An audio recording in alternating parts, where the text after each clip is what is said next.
Acclimatization. That's your nothing personal word of the day. Acclimatization. It's a hard word to say. It means basically you take what's around you and you acclimate. That's another way of saying it's a game of adjustments. Why am I saying it? Because teams are doing anything they can to figure out how to make adjustments, given the reality of team sports. And there's a soccer team. They call it football. We call it soccer. Well, if you're listening not in the U.S., then you call it football. And in the U.S., we call it soccer. In any case, in Belarus, they decided that they were going to use cut-ins as fans. Not a cut-in like, hey, we're cutting into your show.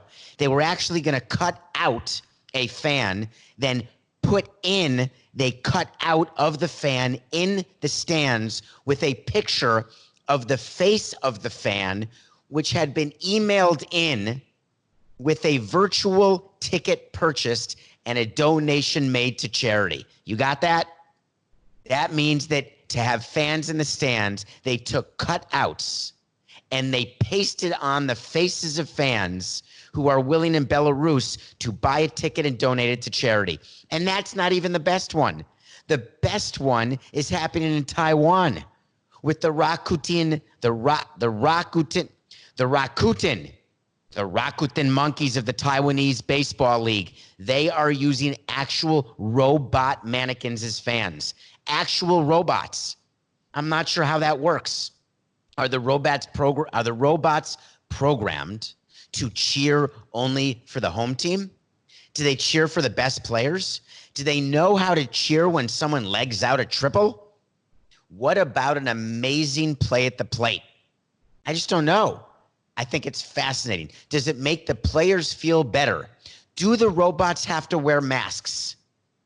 I got a lot of questions, but teams are trying. When you speak to athletes, they'll tell you, like LeBron did. When was that? 10 years ago when LeBron said he wouldn't consider playing not in front of fans? That certainly changed. Feels like 10 years ago. We told you here on Nothing Personal he was going to change his mind, and he did within like a day. But is it better to play in front of mannequins or robots or cut-ins or cutouts? Is it a put out to hire people to come to the stadium to put all of the mannequins, robots, cutouts in the seats? Do you have to hire cleaning people to clean? I wonder, do mannequins and robots and cutouts make noise, make a mess? Do you actually need security? Because I don't think there'll be any fights in the stand. But what if they're programmed incorrectly with the red hearts like an iRobot and they go crazy? They start fighting. Do you think that they could imagine this like in Philadelphia or in some places like a Man U Liverpool game where you've got the robots and they're going after each other. Oh, God, you want to talk about acclimatization? We've got ourselves some. Since we're talking about names that you think are difficult to pronounce, and I don't really think they are, I'm going right at it. Right now, segment 2, Nothing Personal. Karnisovas. It's Karnisovas. It's not that hard. The GM of the Denver Nuggets. He's being hired by Jerry Reinsdorf to take over the basketball operations department of the Chicago Bulls. How is it possible that the Bulls were able to make a hire in the middle of a stay-home quarantine pandemic? How could Jerry Reinsdorf spend 9 hours with all the different GM candidates in a face-to-face interview? Yes, I know. Thank you, Coca. That was Theo Epstein who did the 9 hours with Joe Girardi. I remember that. That was the point of this segment. RTN. RN. Read the rundown. RTRD notes. Nah, I know he knew. Coca knows everything. We have the best time putting these shows together. We come up with some of the funniest things, except we're not taping. Of course, some things are funnier now than they were then, and I'll say to Coca, that's not that funny, and Coca has this idea, but I'll do it because he's good and smart, and it turns out to be really funny and interesting, and sometimes I have an idea that I think is fun and interesting. He thinks it's only mediocre. Then the show tape ends, and he says, by the way, Dave, that was mediocre. One day he'll be wrong. So this is interesting to me. In the old days, you had to interview managers, GMs in person. You had to meet them, spend time with them. There weren't too many managers I interviewed, or I was a part of the interview process, where I didn't know who the person was when the interview started. They were either former players I had met, former coaches I had met. So sometimes we hired our own general manager. So of course I had met him. So it's not too often that that happens. It's also not too often that you go into a search for a manager or GM when you don't know who it's going to be at the end of the day. Now, owners will always say the following: we did not know who we wanted. We went in with an open mind. We followed the Selig rule, the Rooney rule. We've talked about it, nothing personal. We have taken care of all hiring and interviewing minorities, obviously. But the truth is, as you've heard on Nothing Personal, we know who we want to hire. And we're going to follow the rules because we don't want to pay a fine and we don't want to be embarrassed by the commissioner. Jerry Reinsdorf is in a situation where he's got to get this hire right. After 6 titles in the 90s with the Chicago Bulls, Michael Jordan, he owns the Bulls. He owns the White Sox. He won a World Series in 2005. It has now been 15 years since he's won a title of any kind. He wants to win more. There's nothing better than winning 6 rings. Just ask Tom Brady. You know what's better than winning 6 rings? 7. You know what's better than winning 1 World Series? 2. I chased Amy around for basically the last 14 seasons of my career looking for that elusive 2nd World Series title. Now, I know it's hard to win when you're trading players, but we had a bunch of good players. It's hard to win the World Series. With the Bulls, it's hard to win the NBA title. There are dynasties being built. There are big threes that are being put together. Teams get together, they gel, they win. Sometimes the best GMs are people you've never heard of. Sometimes the best GMs are people who just don't listen to their owners. Sometimes the best GMs are those who only listen to their owners because they want extensions. Well, the Denver Nuggets are a team that have been put together. They've done very well. They've done well in the draft. They've done internationally. They've put a good team together, absent any rings. But you want to talk about someone with pedigree, bringing in a GM? You know Reinsdorf knew him. That's why the interview that took place via Skype or Zoom or whatever they did electronically is sufficient. My first blush at this topic, my first view was it's not enough. If you're going to hire your head of basketball operations, you better meet him or her. Even if you know who you're hiring, get in a room, look in his or her eyes, make sure they're on the same page. Talk money, talk years, talk plan. It's hard to do all those things remotely. Now, the world has changed. Much more is being done remotely, no question. But one of the concepts that we mentioned on Nothing Personal that I love continuing to talk about is the need when we return to normalcy of having some sort of human contact where you can read. How else can you imagine playing online virtual poker? How exactly does that work? The most important part of poker is looking at the table, looking at the people at the table, looking at their body language, looking at their eyes, looking at their fidgets, finding their tell, putting them in a situation that makes them uncomfortable and seeing how they react. You can't do that as much when you're doing something remotely. But in this case, the Bulls, with only a fraction of the regular season still left to play, Jerry Reinsdorf just today promised, along with all the other 32 NBA teams, that all players will be paid in full. Their paychecks are coming this week, April 15th. Actually, I don't even know what date it is. Whenever April 15th is, I used to associate that with tax day. I don't even think it's tax day anymore because I think they changed that, although I could be wrong. If you're on extension, it used to be October 15th. I don't know if that's changed. But in any case, paychecks come April 15th. NBA players are going to get paid. There was a deal negotiated today. Of course, there will be a percentage of money withheld. That's a percentage that would be taken away from the players if any games are canceled. So while the Bulls have no chance at being one of 16, they definitely have a chance of being one of 32. Let's pretend that the season comes back, no regular season games, right to a 32-team tournament, single elimination. We're going to crown an NCAA winner this year. I mean, an NBA winner this year. Nah, I was kidding. That's not going to happen. But you do want to get your GM as soon as possible because if you're going to have a head of basketball operations, they're calling him that because the Bulls, funny enough, still have a GM. His name is Gar Forman. And do you know what Gar is doing right now at home? He is visualizing what his office looks like and how many boxes will be required to empty it. From experience, I'm going to say about 12. It's not my number. It's not my word of the day. It's not even my wait to see. I don't think that Gar Forman will stay on as GM. It doesn't make sense. When you're the president of ESCO operations, you've got to have the right to bring in your own guy as your GM. Karnishevitz is going to have that right. It's not a terrible move what the Bulls did. It's not terrible at all. You know, I thought that the NBA playing horse wouldn't be the perfect idea. I actually thought that. And I was trying to imagine. So here's the backstory. The NBA wants to do, starting Thursday, they're going to get a bunch of people together. I think it's 10 people. They're getting them together to play horse. And it's going to be a event on TV. And current players like, is he current? Like Chauncey Billups. I know that Trey Young is quite current. Paul Pierce, I know, is not current. So they're going to go through a whole sort. I'm sure I got the name wrong. It's Chauncey. Coca, just if you tell me what it is, I'm going to say it right. If you say Chauncey, then I'll say it. If you say Chauncey, I'll say it. But why can't I just call him Billups? Does it really matter to you that much? Do you have to be in my ear? Can't you just smile and say, that's my guy after 111 episodes, 3 totally failed rehearsals, 7 bonus pods, and you're still yelling at me about pronunciations? I know I don't like being wrong. So the NBA is having this game of horse. Now let's talk about what horse is. Have you ever played horse? Who hasn't played horse?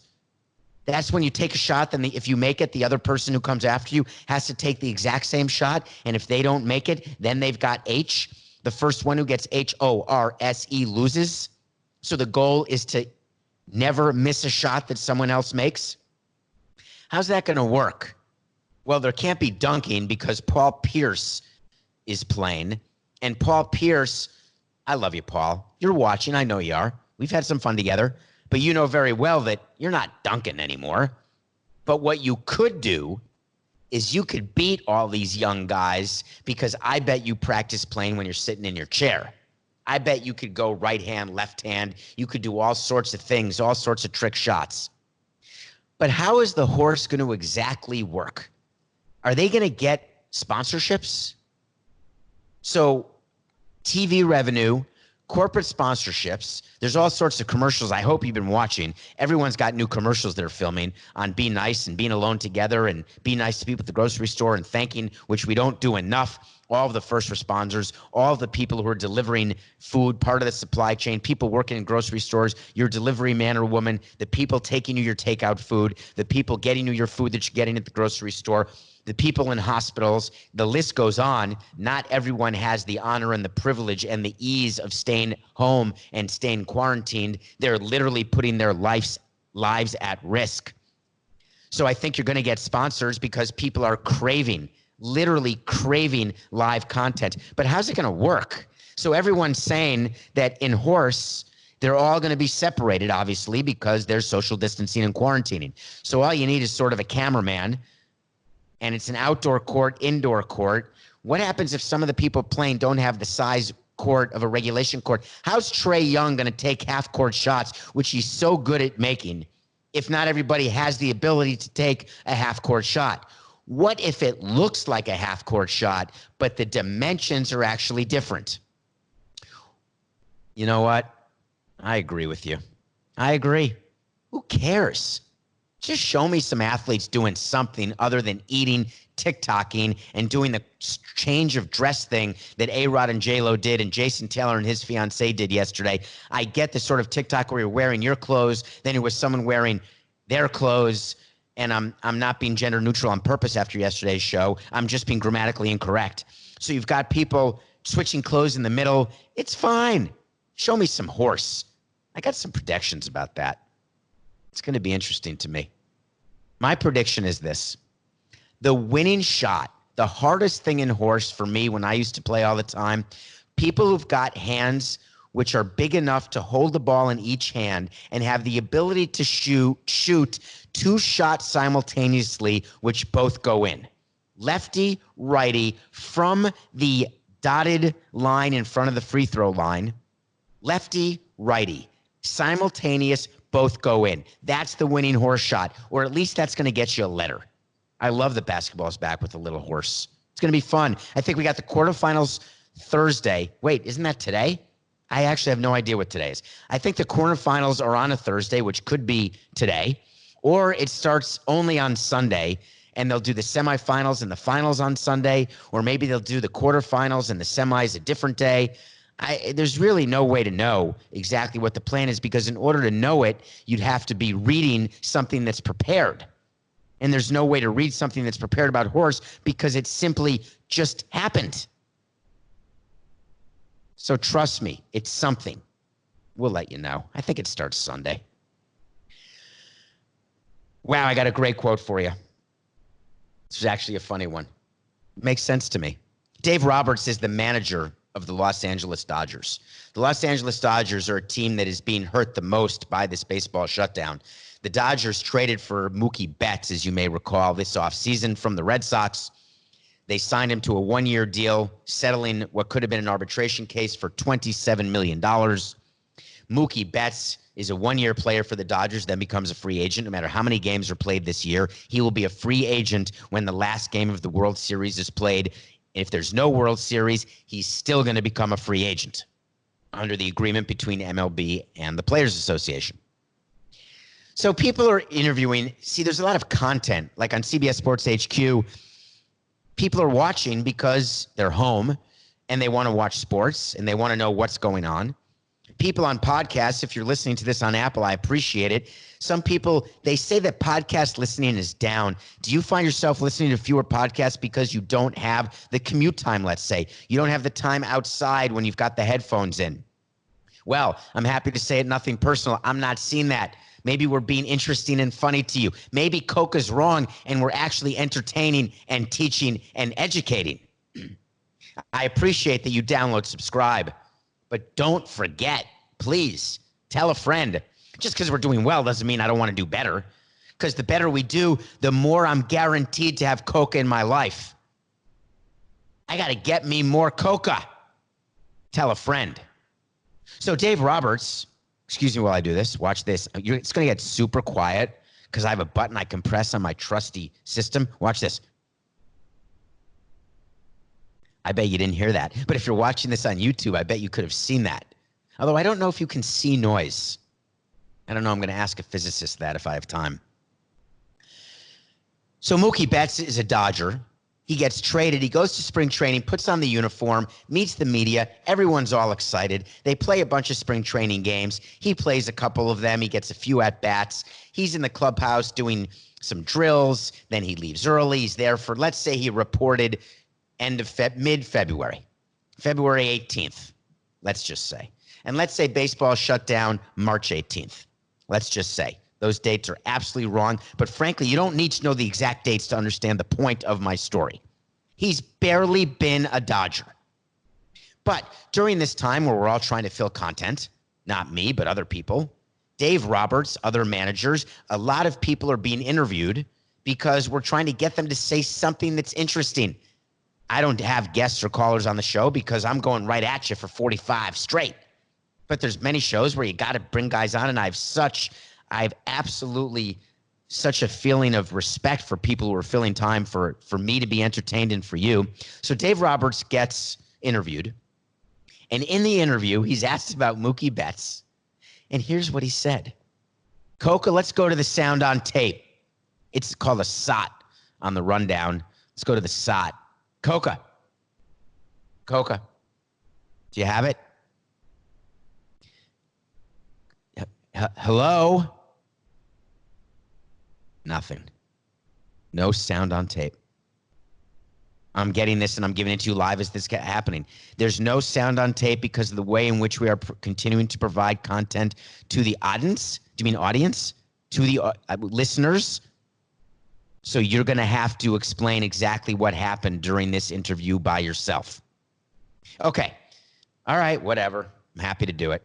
I don't like whatever as an expression or even as a transitionary word. I'd rather be quiet, but it's better than or like. And really, it wasn't used as a transition. It was just a comment, like whatever. Did you get that? Did you hear that little like prior to the whatever? Purposeful. Mookie Betts, Dave Roberts said, is happy to be a Dodger. Breaking news at 11. I don't get it.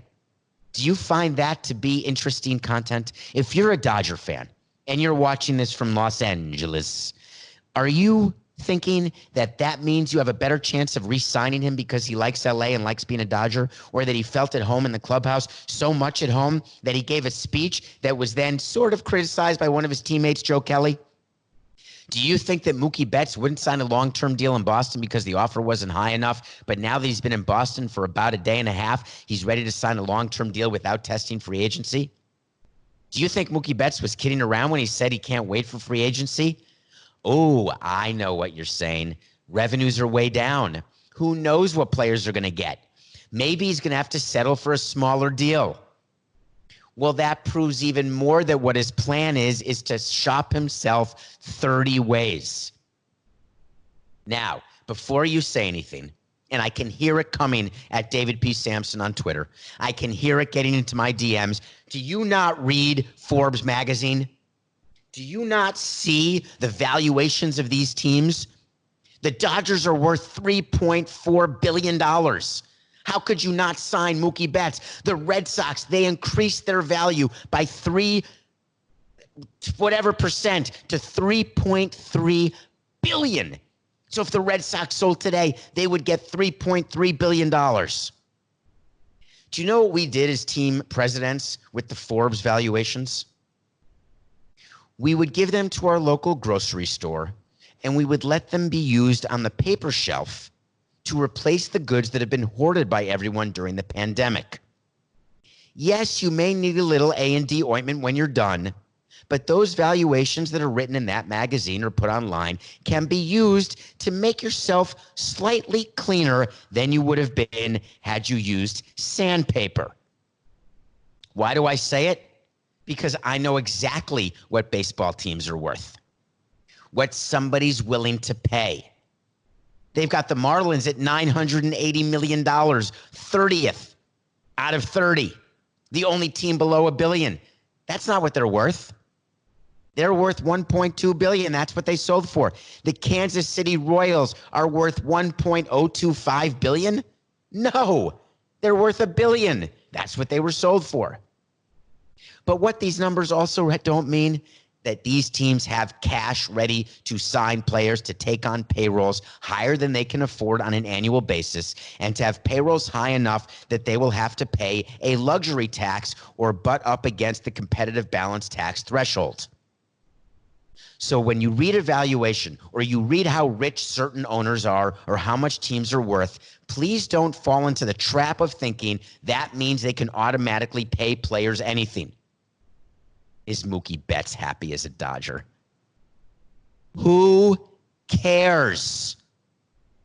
I don't know if you know this, but there once was a boy named Pierre who always would say, I don't care.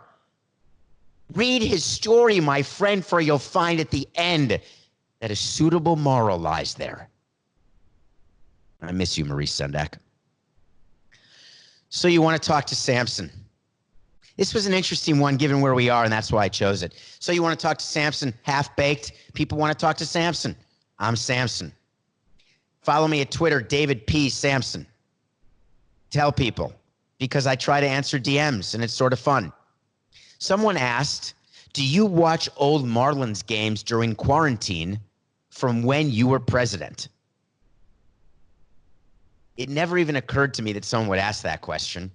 And then I realized that some of our old playoff games from 2003 were on the air yesterday. And what interested me about that was I wasn't watching. Instead, what I was doing was reliving. So a question is this. Do I watch old Marlins games during quarantine? No, I don't. Do I watch any old games that have already been played? No, I don't. What I do is when I'm noticing that they're going to replay a game that interests me, let's say the Super Bowl from January of 1987 is going to be replayed. I'm not going to watch it, but I'm going to think about Phil Simms going 22 of 25. When I see that Whitney Houston's going to sing the national anthem, am I going to rewatch the Super Bowl between the Bills and the Giants? No. But I may go to my music and I may put on One Moment in Time, great Whitney Houston song. I may look for the video, You Want to Know. I may think about Otis Anderson and putting his arm. If you're not watching this, you can't see what I'm doing. If you are, you're seeing what I'm doing. He did this uppercut in order to try to gain more yards. I'll think about Mark Bavaro. I'll think about Jeff Hostetler. I'll think about Scott Norwood. When the Knicks are being shown, I'll just cry. But when old Marlins games are happening, I just smile. I look at the World Series ring, I look at the World Series trophy, and I go back and I think about one moment from a game that's being played.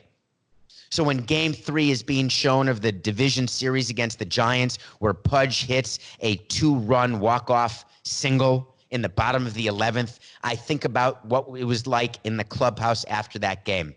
What it was like knowing that I had to pack because either we were going to win the series in 4 and travel to play the Cubs. We didn't know it was going to be the Cubs at that time, but we were going to have to travel because we weren't going to have home field advantage. Or I had to pack to go to San Francisco. But either way, there would be packing. So I think of moments. The reason why I don't want to relive games that I was a part of emotionally or intellectually or as a team president or as a fan is that I don't want to change anything about the way I felt at the moment I felt it. And if I watch it again, I wonder whether I'll be thinking of a different result or thinking about what I could have done differently at that particular game when I was watching or as president of a team or as a fan of a team. Where was I? Did I have fun at that moment? What was going on in my life otherwise outside of those games? I'd rather keep it to a memory that is in my head. So you want to talk to Samson? I don't watch old Marlins games, but I certainly do look at rings. God, that was fun. A lot of fun. Let's do it again, except as a fan. So I did it, folks.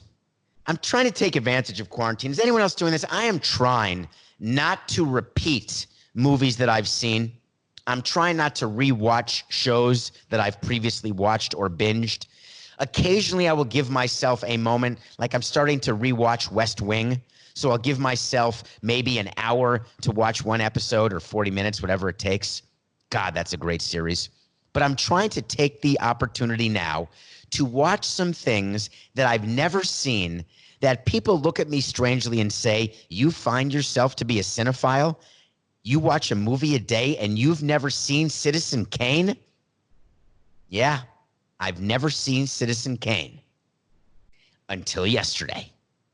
I finally watched it. The 1941 movie starring, directed by, produced by, co-written by Orson Welles when he was young.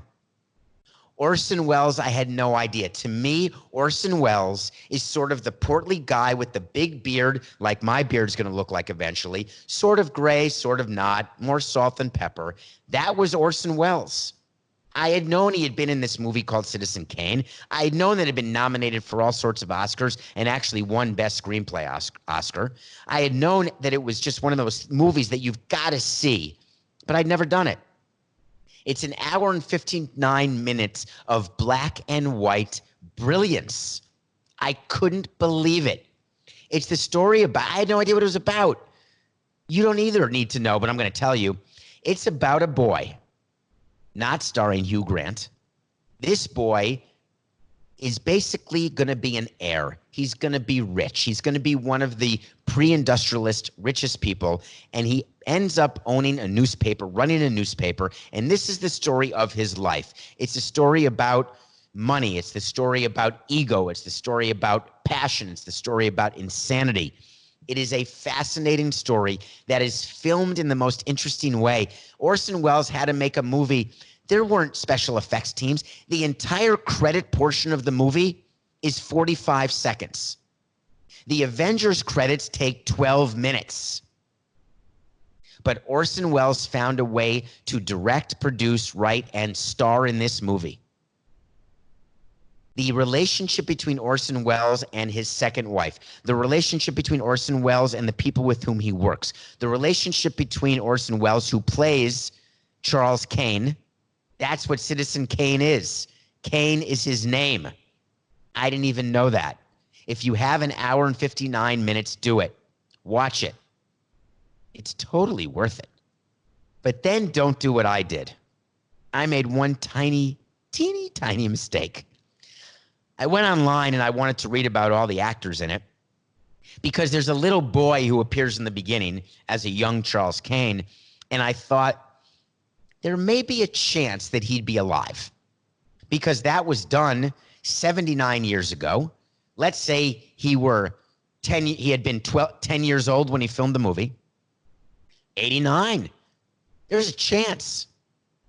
There's not one person alive from when this movie was made. But the coolest thing ever is several of the stars of Citizen Kane, I kid you not, were born in the 1880s. They were old, not too old, but relatively old, in their 60s. That's not old at all. What am I talking about? That's like in the fifth inning of life. So they were in their 60s. Film is filmed in 1941. That means they were born in the 1880s. It's insanity. There's someone born like 20 years after Lincoln got assassinated. Citizen Kane, it's worth it. I'm going to try to review a bunch of movies that I need to have seen that I haven't. I thought I'd be put off by black and white movies, but I'm really not at all. I told you, I'm not put off by any sort of subtitles. Citizen Kane, check it out. I love getting calls from players when I was president of a team. Hey, where's my money? And I'd say, well, what do you mean? Well, where's my paycheck? Well, what are you talking about? It comes every 2 weeks. It's direct deposit. Oh, okay. What about the extra $3 million you said you'd pay me? What do you mean? Well, no, I'm owed $3 million. When am I getting that? And I would say, why don't you RYC? Just read your contract. News came out today that Todd Gurley and Clay Matthews are complaining on Twitter that I was going to say the St. Louis, that the Los Angeles Rams did not pay them the money owed to them. And we're talking about millions of dollars. We're talking about Todd Gurley. Remember Todd Gurley signed that huge, I think it was like a 40-year, $60 million deal?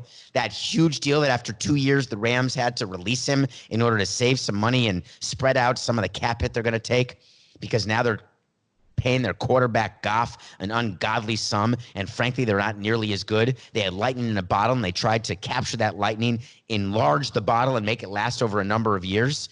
Remember, they had the young coach, Ichiro? How quickly things change. So Todd Gurley was released. He then is being picked up by the Atlanta Falcons. I don't know if it's official because you can't get physicals because the league has frozen physicals, as well they should have.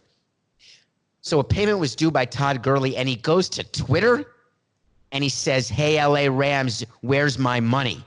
And then Clay Matthews, whose hair I used to love, sort of a Green Bay Packer. Do you remember him? Yeah, great guy. I thought so too. He goes online and says, yeah, they owe me money too. Well, these are two released players. Explain to me how an agent for these players does not call them and say, listen, you're going to be released by the Los Angeles Rams. Here's your new payment plan. You will be getting the following amount on the following day, period. When I was president of a team, I kept a list. You're damn right I did. I had a list of every player who was getting paid every amount and when those payments were due. If we had to release a player, I knew exactly when that player was getting paid. If we paid a signing bonus to the player, we kept track of the date that that player had to get paid. It's called cash flow. Cash flow is the thing that you have to do when you run a company and you have to ask other people for money, like the owner, in order to put money into the team so you can then pay it out to the players and the employees. Yeah, cash flow. You think for 1 minute that a business owned by the Kroenke, I just said Kroenke. I don't think that's how it's pronounced. Kroenke? Anyway, they own everything. Not just the Los Angeles Rams. I think they own Arsenal too. Coca's checking this right now. He's in a total panic. He's trying to figure out how many minutes we have left. He's then trying to figure out whether or not how he can look up how quickly, who else owns, and how much of ownership does Rams. I think it's the Colorado Avalanche. I think it's the Arsenal team.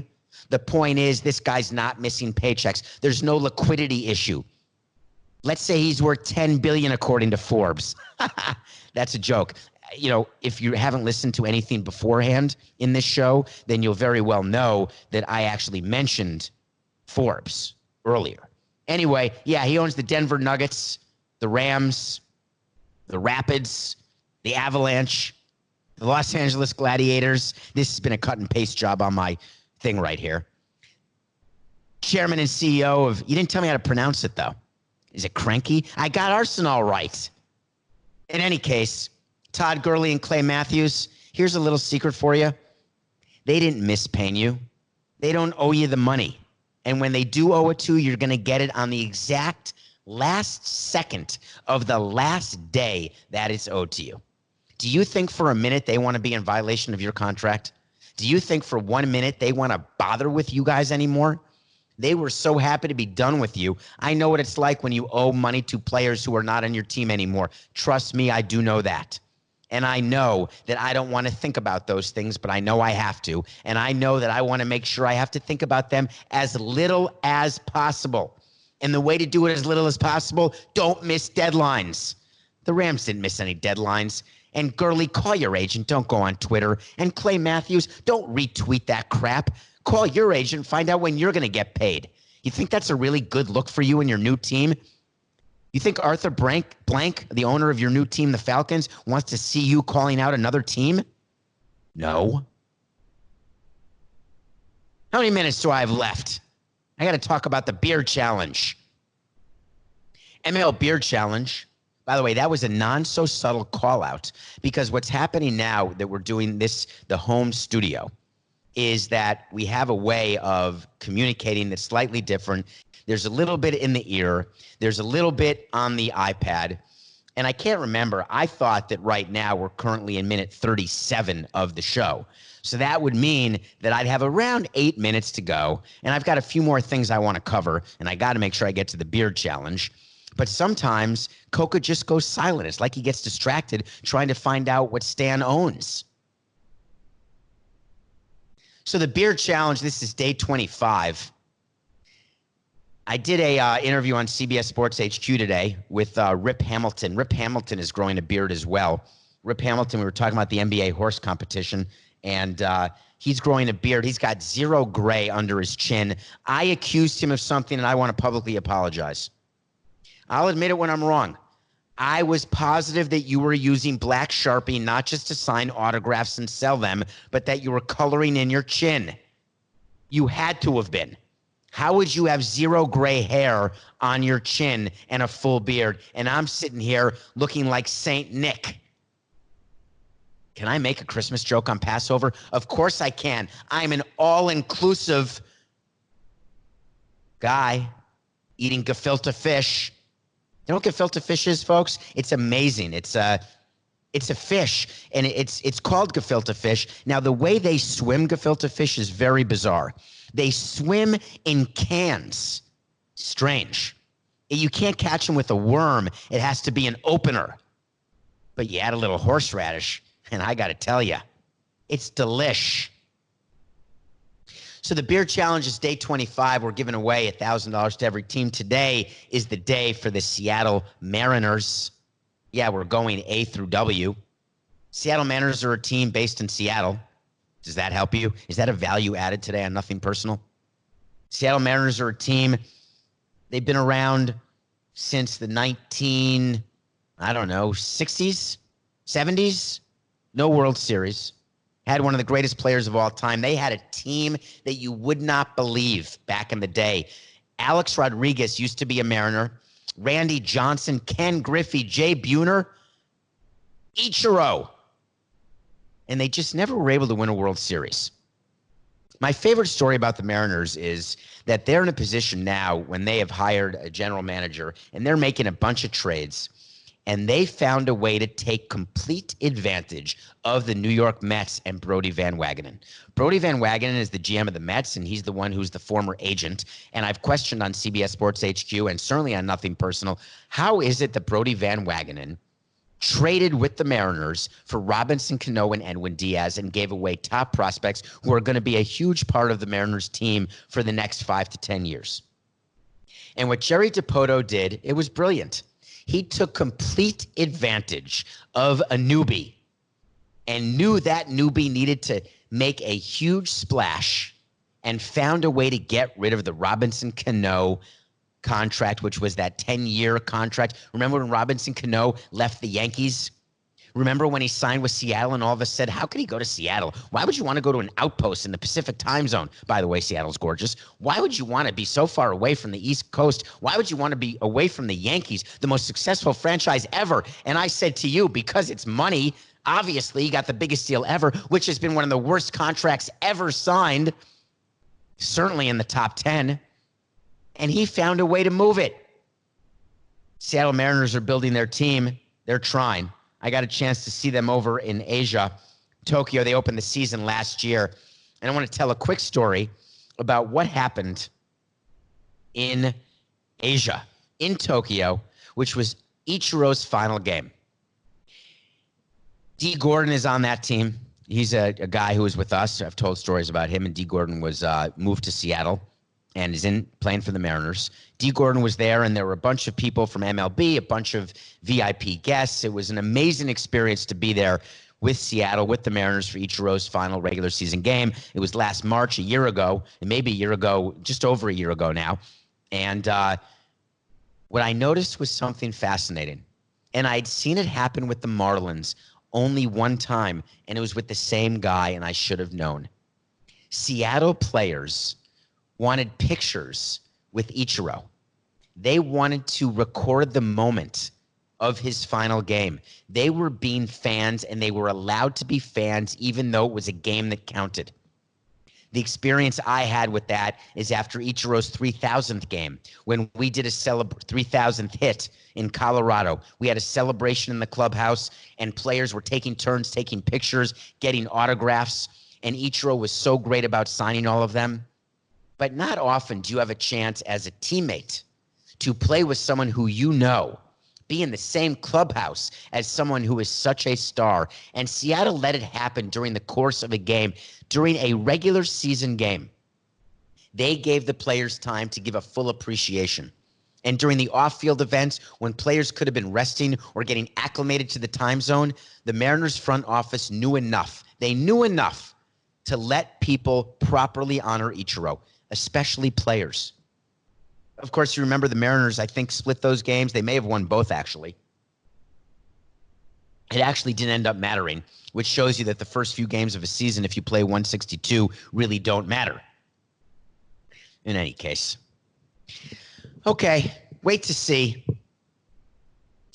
So wait to see is when we come up with something every single day. We keep track. I actually have an entire spreadsheet of every single wait to see I've done. And I give you a wait to see that I think is going to happen or I think is not going to happen. And then I guarantee you there's going to be accountability because I'm going to review. So, for example, if there's a draft you may not remember, you may have to go way back to one of the early episodes. But I can tell you that I had Tua Tagovailoa. Tua not being a top 5 pick.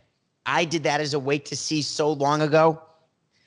Eventually, the draft is going to happen. If you believe it's happening 2 weeks from today, I think it's happening on the 23rd, which is exactly 2 weeks from today, then you very well know that we're going to know. Was he not? I'll tell you. So my wait to see today is about Trey Young. Trey Young is a guy I talked about at the beginning of the show. He is that player for the Atlanta Hawks, that amazing young man. I think he's a rookie. Is Trey Young the one who's guaranteed to win Rookie of the Year over Zion Williamson? I just can't remember. He may be the second-year guy, and it's Ja Morant who's definitely going to win Rookie of the Year over Zion Williamson. So Trey Young, the second-year guy, he's the one who has all these shots that you can't believe, and I told you during the first segment that there was an opportunity for him to take half-court shots and just to do things that are hard to do on a basketball court. But on horse court. They're impossible to replicate. Trey Young will win the horse competition. That is my wait to see. And what I love about it is that all of the other people participating who are taking the time to give us entertainment, Trey Young's going to go along, and the only one who's going to be upset if he loses is Paul Pierce. He's super competitive, doesn't like being made fun of, a little sensitive. He's going to want to win. But Trey Young is going to sink the final shot. Paul Pierce will hold on to his chair. He'll stand up. He'll grab the microphone because it's remote and we're social distancing. They'll say, hey, Trey, thanks a lot, man. But that seemed super personal, and I didn't get paid for this, so where's the business?